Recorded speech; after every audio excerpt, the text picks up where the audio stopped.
Assalamualaikum warahmatullahi wabarakatuh. Alhamdulillahilladzi anzala ala abdihil kitab wa lam yaj'al lahu 'iwaja. Asyhadu an la ilaha illallah wahdahu la syarikalah wa asyhadu anna Muhammadan abduhu wa rasuluh. Allahumma salli wa sallim wa barik ala Muhammadin wa ala alihi wa ashabihi wa man tabi'ahum bi ihsanin ila yaumiddin wa ba'd. Kaum muslimin rahimakumullah, mengawali silaturahim kita, kajian kita pada kesempatan kali ini, marilah pertama kita bersama-sama untuk memanjatkan puji syukur kehadirat Allah karena limpahan rahmat dan karunia-Nya untuk kita semua, yang kalau kita mau menghitung nikmat-nikmat itu kita tidak akan mampu. Maka kita mensyukuri akan nikmat itu. Kemudian sholawat dan salam mari kita tunjukkan keharibaan Nabi besar Muhammad Sallallahu Alaihi Wasallam, karena nanti kita akan mendapatkan syafaatnya di yaumul qiyamah manakala kita mau bersolawat kepada beliau. Selanjutnya di kesempatan kali ini saya akan menyampaikan satu hadits di mana Rasulullah Sallallahu Alaihi Wasallam bersabda, "Rohima anfu rajulin dzukirtu indahu falam yusalli alayya wa raghima anfu rajulin dakhala alaihi ramadan fansalakha qabla ayyughfara lahu." Kemudian wa raghima anfu rajulin adraka indahu abawahul kibara falam yudkhilahul jannah. Rugilah seseorang yang namaku disebut kemudian dia tidak mau bersolawat kepadaku.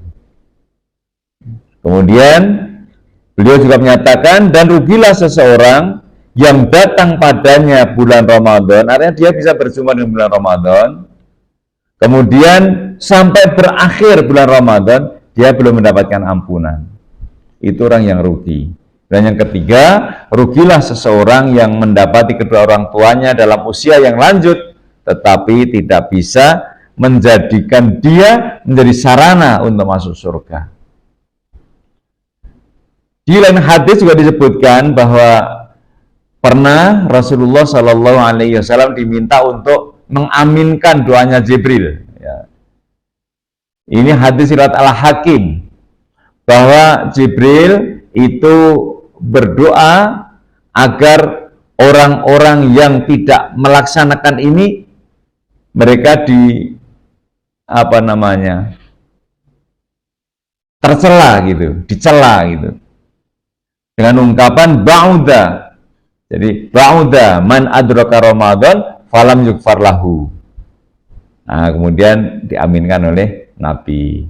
Kemudian yang kedua ada lagi ba'uda liman dzukirta falam yusalli alaika. Jadi ketika nama Nabi Muhammad itu disebut gitu, itu tidak mau mengaminkan. Kemudian ba'uda man adrakal abawahil gibara falam yudkhilahul jannah. Celaka orang yang ketika bisa membersamai arah hidup bersama dengan kedua orang tuanya sudah sepuh gitu, tapi tidak bisa menjadikan sarana orang tuanya itu menjadi sarana masuk surga. Nah, akan kita bahas satu persatu.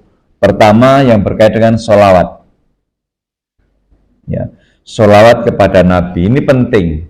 Jadi kalau kita misalnya sedang pengajian, kemudian ketika si penceramah menyampaikan, marilah kita bersama-sama memanjatkan puji syukur kehadirat Allah bla bla bla. Kemudian semoga sholawat dan salam senantiasa terlimpah kepada junjungan kita Nabiullah Muhammad Sallallahu Alaihi Wasallam. Jadi sholawat itu ada macam-macam, ada Sallallahu Alaihi Wasallam, Allahumma sholli ala Muhammad wa ala ali Muhammad.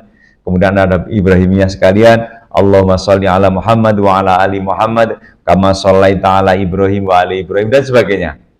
Jadi bersolawat kepada Nabi. Ya. Kok begitu pentingnya ya, begitu pentingnya tentang sholawat ini. Karena kita mendapatkan keutamaan. Rasulullah Shallallahu Alaihi Wasallam menyatakan bahwa man shalla alayya au sa'ala lil wasilata haqqat alaihi syafaati yaumil qiyamah. Masya Allah. Barang siapa bersolawat kepadaku atau meminta agar aku mendapatkan wasilah, maka dia berhak mendapatkan syafaatku pada hari kiamat nanti. Kaum muslimin, mendapatkan syafaat Nabi artinya kita ada peluang masuk ke surga karena syafaatnya Nabi. Nabi Shallallahu Alaihi Wasallam oleh Allah diberi kelonggaran untuk memberikan syafaat untuk umatnya. Bahkan ini kalau kita mau mencoba memerhatikan betapa Rasulullah itu kepeduliannya kepada umat, ya, kepedulian kepada umat itu sangat-sangat tinggi. Bagaimana tidak tinggi kepeduliannya? Beliau tidak menyebut terhadap anaknya, tetapi kepada umatnya. Ya, karena memang anak termasuk bagian umat Nabi. Jadi tidak khusus menyebut anaknya, tapi umatnya. Apa kata Nabi menjelang beliau wafat?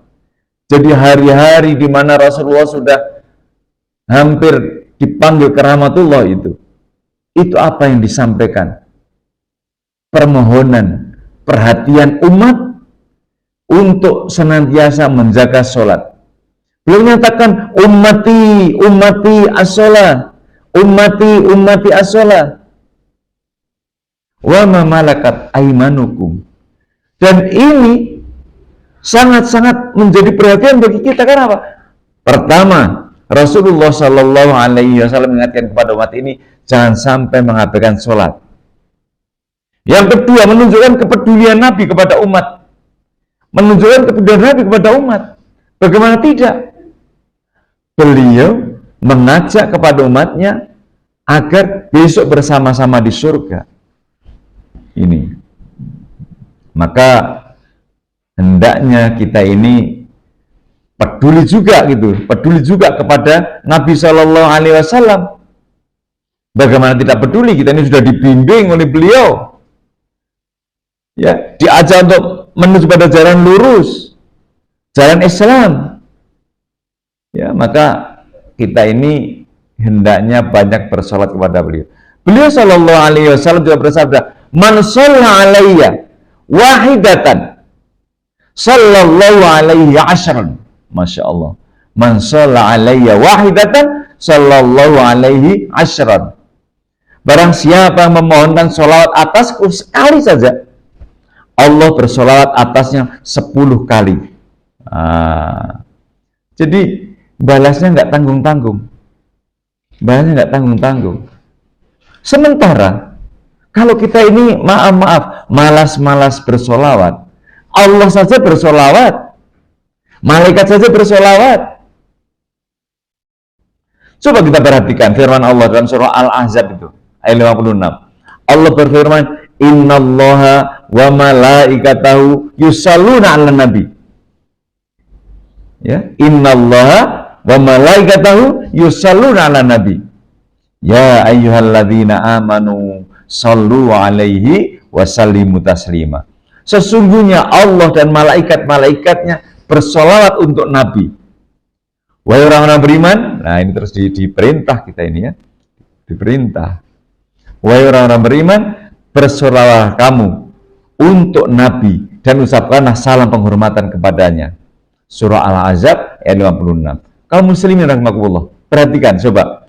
Hadis riwayat Al-Bukhari ini ya menjelaskan ya tentang sholawat, bahwa Rasulullah Shallallahu Alaihi Wasallam itu mendapatkan sholawat dari Allah, mendapatkan sholawat dari malaikat.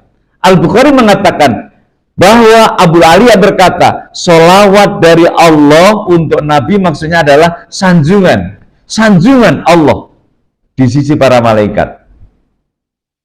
Jadi Nabi disanjung. Kira-kira sanjungnya apa? Tentang akhlak. Coba, Nabi disanjung tentang akhlak oleh Allah Subhanahu wa taala. Bahwa Rasulullah Shallallahu Alaihi Wasallam wa innaka la'ala khuluqin azim. Satu di antaranya sanjungan, yang disampaikan oleh Allah kepada Nabi Muhammad SAW. Sedang sholawat dari malaikat maksudnya adalah doa. Nah, kita orang beriman disuruh berdoa, bersolawat kepada Nabi. Ya, ini. Kemudian, Masya Allah, saya kadang-kadang ketika memperhatikan tentang sholawat ini, bahwa Rasulullah Shallallahu Alaihi Wasallam juga menyatakan orang yang paling bakhil, perkara sholawat. Ya, Rasul bersabda, al-bakhilu alladzi man dzukirtu indahu falam yusalli alayya. Gitu. Orang yang bakhil itu adalah orang yang apabila aku disebutkan di hadapannya, maka dia tidak mengucapkan sholawat kepadaku. Bakhil tuh. Ya. Nah, semoga kita nggak termasuk orang-orang yang bakhil. Ya, kita mau bersolawat. Tapi tampaknya waktu sudah nggak mengizinkan lagi ya. Insya Allah nanti kita akan bicara yang kedua dan ketiga. Ya, jadi kita baru bicara tentang sholawat. Kemudian nanti insya Allah kita akan bicara tentang berjumpa dengan orang tua, ya, dalam asuhannya. Kemudian bicara tentang Ramadan. Ya, berjumpa dengan Ramadan tidak terampuni, rugi. Kemudian masih hidup bersama dengan orang tuanya, artinya tidak bisa berbakti pada orang tuanya. Akan saya singgung dikit lah, ini biar nanti kita akan semakin semangat ya terhadap orang tua. Gimana coba? Orang tua kita ini kan ada yang punya anak berapa itu? Ada 5, 6, 7 sampai 10 gitu kan? 2 orang ngopeni saya 10, saya ngopeni tenanan nggak pernah sambat. Betul nggak kira-kira? Tapi coba anak 10 ya, ngopeni mbok siji lempar-lemparan, ada nggak kira-kira? Nah, ini nanti kita banyak akan datang. Saya kira begitu. Assalamualaikum warahmatullahi wabarakatuh.